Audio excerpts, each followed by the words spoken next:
Now, the average refund for those who overpaid taxes on unemployment compensation was around $1,265 earlier this year. In the latest batch of refunds announced in November, however, the average was around $1,200, and the unemployment benefits were given to workers who had been laid off, as well as self-employed people for the first time. The $10,200 exemption applied to individual taxpayers who earned less than $150,000 in modified AGI. So if you're owed money and you filed a tax return, the IRS will send you the money or use it to pay off other taxes that you owe automatically. President Biden is now staring down a number of minefields when he returns to Washington this year. Joe Biden will have to tackle major issues, including getting the crisis under control. And Biden will also have to try to revive talks about a signature climate and spending bill to see if parts of it can be salvaged and passed through Congress. And he'll do it in a midterm election year in which Democrats fear they could lose the House.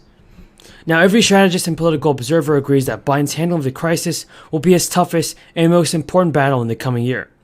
The surge has not shown yet signs of slowing down, and it could actually worsen supply chain disruptions that have persisted since the crisis began.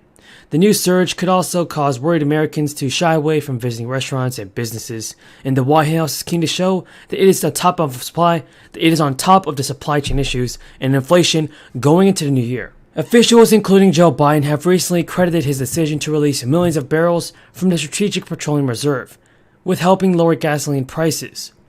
The president and person from the California Franchise Tax Board, this next round of payments will be mostly comprised of mailed checks. About 9,000 direct deposits were recently issued, totaling just over $6 million. 794,000 paper checks worth more than $500 million will continue to be mailed out to eligible Californians. And according to a spokesperson, the state of California has issued, or at least announced, more than 8 million Golden State stimulus payments worth nearly $5.8 billion.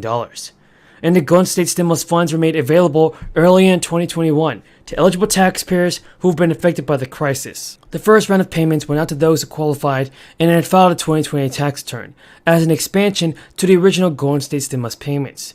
The Golden State stimulus checks are available to those California residents who filed taxes by October 15, 2021 and had an AGI income of less than $75,000. And payments have been issued since October, with more to come in the new year. The payment schedule has been determined based on your zip code, and the last round of payments scheduled to be issued between December 27th and January 11th. So folks, be sure to keep an eye out on your stimulus check. As optimistic as I am about our future as a country, it's like in the here and now, I am very afraid, and I know I'm not alone. So from a historian's perspective, please ground us and give us some historian logic here on why we shouldn't be as afraid as we are. Well, I think to begin with, your reaction and those who spoke with you, you're absolutely right. If we lose our democracy in America, 2022 could be the year that we lost it for a lot of reasons. But the main one is that the cornerstone, as you know, of American democracy is elections and voting rights. And if those are broken by lying election officials in the states or lying state legislatures who force someone into office who was never elected, then we're not too much different from Mussolini's Italy in 1934. Mussolini's party, the fascists, won with 99.85% of the vote, supposedly. Is that the kind of elections we want? So that's pretty scary, and I think your reaction was absolutely right. I felt just the same way, but if you look at American history, we've had dark nights of the soul. You know, we worked very hard to win our independence from England. The Civil War, huge dangers to this republic. 1932, the Great Depression, you know, this country was about to come apart and people were suffering in huge numbers. 1940 and 1941, many Americans were saying, we've got to stand up to Adolf Hitler and the Imperial Japanese, and if we don't, the world is going to be dominated by fascism. Well, what I would say, Jonathan, is there's a reason why, if you go back through history, you can be pretty optimistic about what we're going through now because America is resilient. But it is only resilient when Americans roll into action. 2022, biggest challenge we've got is to protect voting rights. I don't want to be someone who in 50 years historians look back and say, why didn't you do something to stop it at the time you could?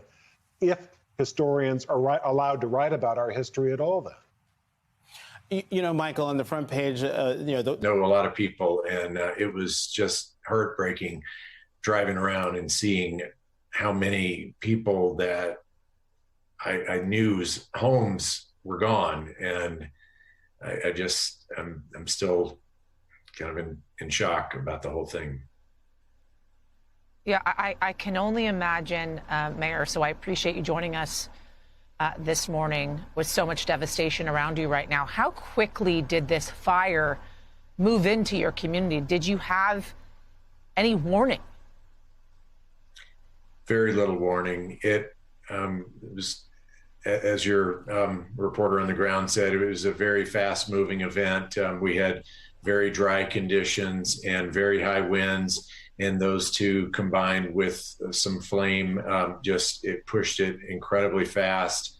Our family lost, had two family members that lost homes in this, and they literally had minutes to get out. And it was some true heroic efforts to get that many people evacuated. And the fact that we didn't have any injuries from that is remarkable. I'm hopeful that we won't find people that didn't make it out, but with the speed with which this moved, I'm fearful that we will have some fatalities that are discovered just from people that just could not get out as quickly as was required. Yeah, I got to say, as we were watching this thing unfold yesterday, I don't think many of us could imagine how quickly it was advancing on folks in their homes. So far, we're getting reports of 6 reported injuries so far from these fires. Have you heard of any more folks being injured or found? Not at this time, but today's efforts are going to be on the ground, assessing the situation and making the town safe. I mean, we're still under a mandatory evacuation order, and ask that people please stay away. Let the first responders and professionals do their jobs to make the town